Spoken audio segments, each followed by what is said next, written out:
এই চত্বরে এখন থেকে নাম হবে শাহবাগ চত্বর নয়, এই চত্বরের নাম হবে ওসমান হাদি চত্বর।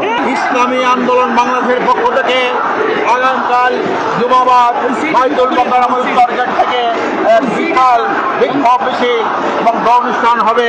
আপনাদেরকে সবাইকে আহ্বান জানাই সেই বিক্ষোভ সমাবেশ করার জন্যে।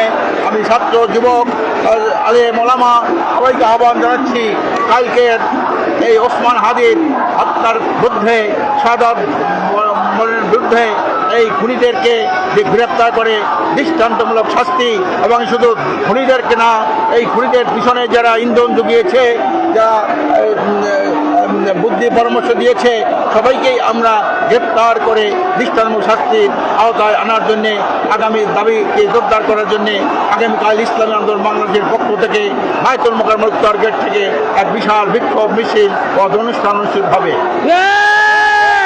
আর এই চত্বরকে আবারও বলছি, এই চত্বরে এখন থেকে নাম হবে শাহবাগ চত্বর নয়, এই চত্বরের নাম হবে ওসমান হাদি চত্বর।